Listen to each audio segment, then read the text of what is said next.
दोस्तों, यदि डरना ही है तो अपने कर्मों से डरिए, ईश्वर से नहीं। क्योंकि ईश्वर तो माफ कर देते हैं, लेकिन आपके कर्म नहीं। यह अटल सत्य है। जिस तरह से हजारों गायों में से बछड़ा अपनी माता को ढूंढ लेता है, उसी तरीके से आपके कर्म आज नहीं तो कल आपको ढूंढ ही लेते हैं। जी हाँ दोस्तों, नमस्कार। मैं डॉक्टर मुकेश एक बार फिर से आप सभी दर्शकों का हार्दिक अभिनंदन करता हूं आपके चैनल एस्ट्रो नक्षत्र 27 पर। और दोस्तों, आज मैं आपके सामने उपस्थित हूं मेष राशि के जातकों के लिए मई महीने का मासिक भविष्यफल और मार्गदर्शन को लेकर। दोस्तों, आप मेष राशि के जातक इस समय शनिदेव की कठोर निगरानी वाले समय से गुजर रहे हैं। क्योंकि प्रारंभिक 7.5 का चरण तो चल ही रहा है, लेकिन कुछ समय पहले से शनि अस्त थे, अभी उदित हो चुके हैं और अभी वो बिल्कुल युवा अवस्था में अपनी एकदम मध्य डिग्री पर गुजर रहे हैं। यानी कि यूं कहें तो शनिदेव में अभी बहुत ही ज्यादा आक्रामक शक्ति है। क्योंकि 7.5 के समय को हमारे कर्मों के परीक्षा का समय बताया गया है। जो भी हमने किसी भी जन्म में जाने अनजाने में मनसा वाचा या कर्मणा कोई भी अपराध किया है, तो चूंकि ये सोल चाहे कितने भी शरीरों का सफर करके चल रही है, कर्ज बाकी है। जो भी हमारे कार्मिक कर्ज होते हैं शरीर के नहीं होते हैं, सोल के होते हैं। और शनिदेव आपकी सोल को देखते हैं, आपके शरीर को नहीं। आपकी आंतरिक पवित्रता को देखते हैं, दिखावे को नहीं। मई के महीने में शनिदेव आपके जन्म चंद्रमा से द्वादश भाव में अपने शत्रु मंगल के साथ उदित अवस्था में, समझिएगा, एक तो शत्रु के साथ उदित अवस्था में 14 डिग्री से 17 डिग्री का सफर मई में तय करेंगे। लेकिन बीच में अच्छी बात यह है कि 11 मई को मंगल देव राशि का परिवर्तन करेंगे, जो आपके राशि के स्वामी हैं, और आपकी जन्म चंद्रमा मेष पर गोचर करते हुए रोचक राजयोग बना देंगे। तो आज की इस वीडियो में बात करेंगे कि पहले से ही सूर्य उच्च के आपकी ही राशि में, मेष राशि में महायोग बनाए बैठे हैं, और मई में आपके राशि के स्वामी रोचक राजयोग बना देंगे। तो ये 7.5 के जो दर्द हैं, जो रुकावट है, और शनिदेव भी कह रहे हैं कि मैं बिल्कुल उग्र हूं, तो कुछ ग्रह योगा योग बनाए बैठे हैं मई के महीने में कि मैं आपको भर भर के देने वाला हूं। धन हो, दौलत हो, यश हो, सम्मान हो। वही शनिदेव बहुत ही जबरदस्त घात लगाए बैठे हैं। मैं तो तुम्हें कर्मों की सजा देकर रहूंगा। ट्रांसलेशन साफ है। आप मेष राशि के जातक यदि मई के महीने में कार्मिक बैलेंस क्रिएट कर लेते हैं, पिछले कर्मों की माफी मांगते हुए बहुत ही शालीनता से आराम से आगे बढ़ते हैं, प्रभु की शरण में रहते हुए आगे बढ़ते हैं, तो मई का महीना आपकी जिंदगी का एक बेहतरीन महीना साबित हो सकता है। मई के महीने में शनिदेव अपनी मेन ऊर्जा को दिखाने वाले हैं। उग्र उदित हो चुके हैं। मई में 14 से 17 डिग्री की यात्रा करेंगे, बिल्कुल युवावस्था में। महीने के पहले 11 दिन वो अपने शत्रु मंगल देव के साथ है, जिनकी युति कभी भी अच्छी नहीं मानी जाती। लड़ाई झगड़े, विवाद, आक्रोश, दुर्घटनाएं, आगजनित घटनाएं, बहुत कुछ मंगल शनि की युति आपसे करवा जाती है। तो अपने आप को संभालना है। ऊपर से द्वादश भाव में है ये योग, तो 11 मई तक बहुत ही सावधानी से चले। पहली आपको ये मेरी तरफ से चेतावनी है, क्योंकि सावधान करना मेरा काम है, नेगेटिव नहीं बता रहा हूं आपको, क्योंकि जब तक मैं बताऊंगा नहीं आप सावधान कैसे होंगे। इस समय कोई भी इन्वेस्टमेंट करें तो बहुत ही समझदारी से, किसी को पैसे दे तो बहुत सोच समझ कर, क्योंकि अभी शनिदेव व्यय के भाव में है। शनिदेव जिस भाव में बैठते हैं उसे एक्टिवेट कर देते हैं, और 12वां भाव क्या है? व्यय, दुर्घटनाएं, हेल्थ से रिलेटेड कुछ प्रॉब्लम्स, तो उनमें आपके पैसे खर्च करवा सकते हैं खामखा। यानी कि एक होता है पैसे खर्च करना, और एक होता है बिना मतलब के पैसे वेस्ट हो जाना, या किसी को दिए वो वापस ही नहीं मिलना। आपने देखा होगा कुछ लोगों ने लाखों रुपए किसी को मदद के तौर पे दे दिए, बिना सोचे समझे, वो पैसे फंस गए। कई इन्वेस्टमेंट कर दिए, बढ़िया सा कोई प्लॉट ले लिया, लेकिन बाद में पता चला कि वो विवादित प्लॉट था। तो ऐसे ही कमजोर समय में कुछ आप निर्णय कर लेते हैं और गलतियां हो जाती है। तो 11 मई तक का समय शनिदेव के लिहाज से, मंगल युति के लिहाज से बिल्कुल भी सही नहीं है। संभल के चलना ही सबसे सर्वश्रेष्ठ बात होगी इस समय दोस्तों। वहीं शनिदेव की ये स्थिति अब आपके लिए कुछ उपायों के साथ आपको आगे बढ़ने की चेतावनी दे रही। अगर अभी तक नुकसान नहीं हुआ तो आगे नुकसान संभावित है। तो सुंदर कांड अपनी जिंदगी का एक अहम हिस्सा बना लें। प्रति शनिवार, मैं ये नहीं बोल रहा हूं कि मंगलवार को भी करो, शनिवार को भी करो, या प्रतिदिन करो, शनिवार के शनिवार सुंदर कांड का पाठ एकदम संकल्प कर लें, प्रतिज्ञा कर लें कि सब कुछ छूट जाए, सुंदर कांड नहीं छूटेगा। यदि आपने सुंदर कांड का पाठ हनुमान जी को आमंत्रित करते हुए, उनको आसन देकर, घी का दीपक जलाकर संकल्प करके कर लिया, तो साढ़े साथी से रिलेटेड 1% भी कष्ट बिल्कुल आपको नहीं मिल सकता। यह मैं आपको गारंटी दे सकता हूं। साथ ही शनिवार के शनिवार पीपल के पौधे में जल अर्पित करें, पीपल को स्पर्श कर लें,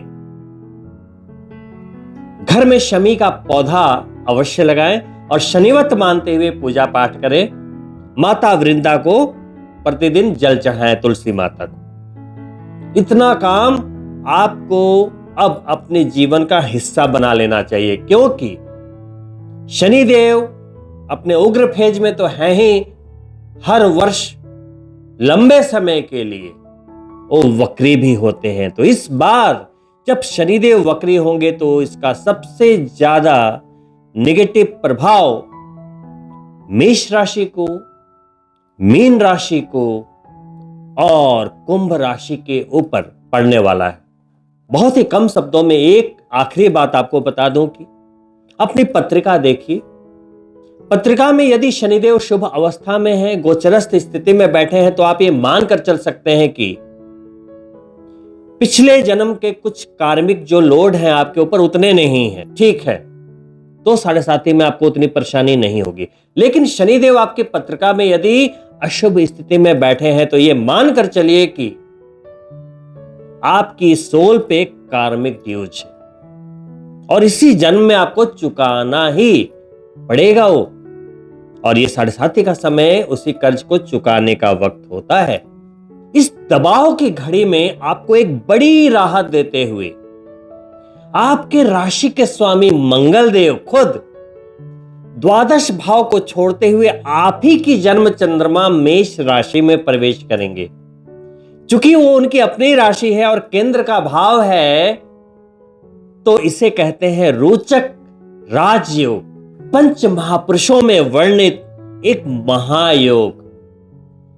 इसके बनते ही शास्त्रों में यह वर्णित है कि मान सम्मान यश की प्राप्ति तो होती ही होती है, अचानक धन लाभ होते हैं, बिगड़ते काम बन जाते हैं, जो आपके लॉसेस हो रहे थे, जो डील्स आपके हाथों से छूट गई थी, लग रहा था कि अब यहां से कुछ मिलना नहीं है,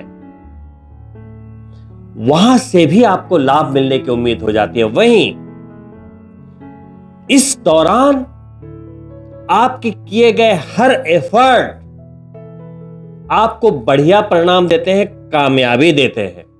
रोचक राजयोग मेष राशि के जातकों के लिए एक सुखद राजयोग है। वहीं सेहत ओवरऑल अच्छी बनी रहेगी, लेकिन मंगल देव भी अग्नि तत्व है और पहले से सूर्य देव भी आपके जन्म चंद्रमा पर ही गोचर कर रहे हैं। वो आपके हेल्थ का भाव होती है, दोनों ही अग्नि तत्व। तो जिन्हें माइग्रेन है, सिर दर्द की समस्या रहती है या हाई ब्लड प्रेशर है, उन लोगों को थोड़ी सी सावधानी अनिवार्य है। इसमें आपको 15 मई के बाद थोड़ी सी राहत मिलेगी जब सूर्यदेव का गोचर सेकंड हाउस में हो जाएगा। लेकिन मंगल देव अभी लंबे समय के लिए रोचक राजयोग आपके लिए बनाकर रखेंगे। मंगल यानी कि रियल एस्टेट, कंस्ट्रक्शन, जमीन जायदाद, मेडिकल फील्ड, जितने भी डॉक्टर हैं या जितने भी मेडिकल रिलेटेड सर्विसेज हैं, बिजनेसेस हैं, उन सभी के लिए ये रोचक राजयोग किसी वरदान से कम नहीं।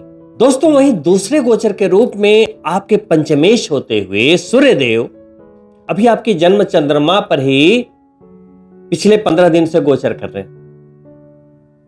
यह भी एक महायोग के नाम से शुमार है कि सूर्यदेव उच्चता लिए यदि केंद्र भाव में गोचर करते हैं तो उस राशि के जातक को मान सम्मान यश की प्राप्ति होती है, घर में प्रसन्नता का वातावरण बना रहता है, नए अवसरों की प्राप्ति होती है, सरकारी कार्य बनते हैं और व्यक्ति को नई पहचान मिलती है। दोस्तों, 15 मई को सूर्यदेव आपको एक और लाभ देते हुए एक धन योग बना देंगे। जी हां, पंचम भाव के स्वामी है, दूसरे भाव में धन के भाव में जाएंगे तो 2+5 धन योग निर्मित होगा। धन योग बनने से क्या होगा? बहुत ही सिंपल है, धन की प्राप्ति होगी, अनेक रस्तों से धन की प्राप्ति होगी, रुके हुए धन की प्राप्ति हो सकती है। तो आपको निगाह बिल्कुल बनाकर रखनी चाहिए कि कहां से कैसे आप धन कमा सकते हैं। दोस्तों, वहीं आपके धनेश और 7वें भाव के स्वामी शुक्रदेव 14 मई को ही आपके तृतीय भाव में प्रस्थान करेंगे। वहां उनकी मुलाकात देवगुरु बृहस्पति से होगी। शुक्र भी गुरु और देवगुरु बृहस्पति भी गुरु, एक देवताओं के गुरु और एक असुरों के गुरु। गुरु के पास क्या है? ज्ञान, शक्तियां। शुक्रदेव के पास तो मरे को जिंदा कर देने की शक्ति है और देवगुरु बृहस्पति से सकारात्मक शक्ति किसी के पास नहीं। तो जब दोनों ही गुरु की युति आपके तृतीय भाव में होगी तो तृतीय भाव क्या है? पराक्रम का भाव, आपके डिसीजंस का भाव, छोटे भाई बहनों का भाव। तो सबसे पहले तो आपके अंदर एक असाधारण सोच निर्मित हो जाएगी। इस समय यदि आप प्लानिंग करते हैं अपनी जिंदगी के लिए तो कुछ ऐसे विचार आ सकते हैं जिससे आप अपनी जिंदगी बदल सकते हैं। बहुत ही शानदार युति, बहुत ही शानदार युति। यहां उन चक्रों में नहीं पड़ना है कि दोनों एक दूसरे के शत्रु हैं। आप उनके कॉम्बिनेशन और उनकी ऊर्जाओं को समझें। वही छोटे भाई बहनों का भाव है, तो वहां पे शुक्रदेव आएंगे तो छोटे भाई बहनों की भी सफलता के द्वार खोल देंगे, घर वाहन के योग बना देंगे। अगर वो नौकरी करते हैं उन्हें सफलता दिला देंगे, प्रमोशन दिला देंगे। देखिए कैसे कुंडली और गोचर काम करते हैं कि आपके लिए तो फायदा है ही, आपके छोटे भाई बहनों को भी इसका बहुत बड़ा फायदा मई के महीने के गोचर से प्राप्त होने वाला है। ऐसे अच्छे अच्छे योगा योग जब बनते हैं तो आप दुख की अनुभूति नहीं करते, क्योंकि फायदे ज्यादा मिल रहे हैं। देखिए सुख और दुख आपकी जिंदगी का हिस्सा है, लेकिन इस साढ़े साती के दौर में भी आपने साढ़े साती के बहुत ही कम प्रभावों को महसूस किया होगा, क्योंकि आपके लिए एक फायदे की बात तो है कि राहु अभी भी आपके एकादश भाव में गोचर कर रहे हैं, शनि देव की राशि में गोचर कर रहे हैं, और शनि देव आप मेष राशि के जातकों के लाभेश होते हैं।